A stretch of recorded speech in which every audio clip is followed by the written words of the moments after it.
Bilkins Folly is a near-perfect Zelda-like adventure, if you're looking for a game that asks you to explore thoroughly and use your intellect to solve puzzles, stripping out the combat completely. It's compelling in a way few non-violent games are, but that doesn't mean there aren't difficulty spikes, of a puzzle-related sort, that can derail your progress and give you time to nitpick other flaws. Bilkins Folly stars the young, dimpled Irish treasure hunter Percy Bilkin, seemingly irresistible to the pirate ladies, and his faithful treasure-sniffing hound, Drayton. They're searching the Caribbean, during what seems to be the golden age of piracy. For his mother, he went missing on the hunt for his grandfather. He went missing searching for an ancient artifact. Things don't go to plan, however, when Percy and Drayton are shipwrecked on a tiny island with only a talkative spirit and solitary palm tree for company. This sets off a lengthy quest to find civilization, acquire new gear, a new ship, and a crew, all after jumping through several dozen hoops, before they can track down his missing family members and discover the true meaning of Bilkins Folly. There might only be a handful of narrated cutscenes and a whole lot of reading, with mumbling I swear they stole from the villagers in Age of Empires, but Bilkins Folly offers up decent storytelling, and even light role-playing elements. The writing is often painfully cheesy, yet mostly charming. The cast you interact with is diverse and weirdly endearing, while the expressive sprite-work animations are impressive given the limitations of the art style.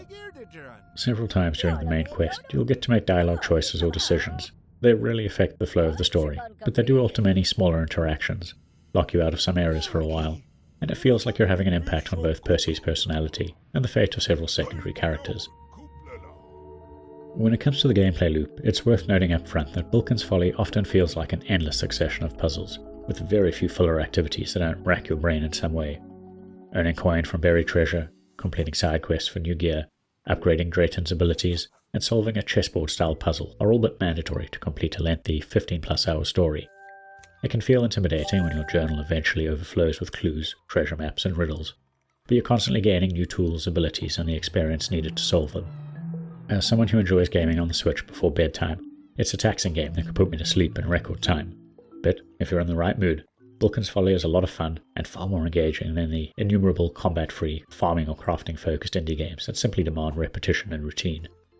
When you're not talking to a selection of weird townsfolk, menacing pirates, imperialist redcoats, and the undead, you'll be exploring small but dense islands using a selection of gradually unlocked tools and Drayton's abilities. You'll dig for buried treasures and secret entrances using crudely drawn maps, by solving riddles or counting Percy's steps, and you'll engage in a range of minigames to activate devices, decode messages, pick locks, herd sheep or fish. Simplistic tasks are kept to a minimum. Drayton will occasionally bark and point out potential buried treasures.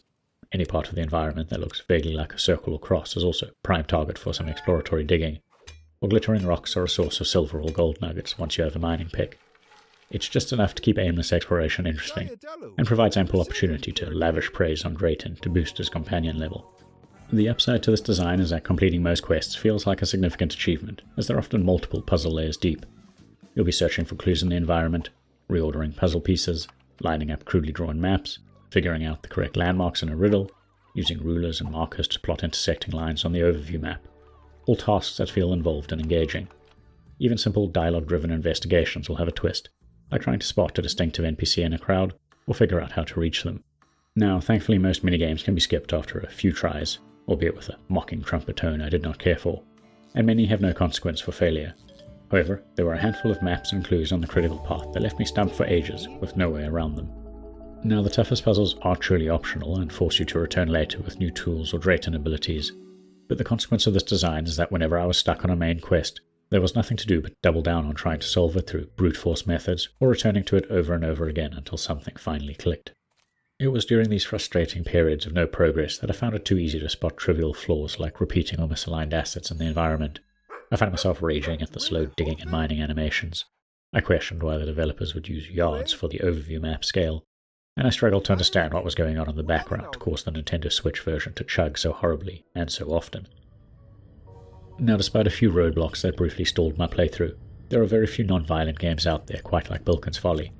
It's a swashbuckling pirate adventure about finding ancient treasures, with all the exploration, clues, puzzles, traps, and quirky characters you could hope for, but without the usual assortment of stabbings, shootings, and cannonballings.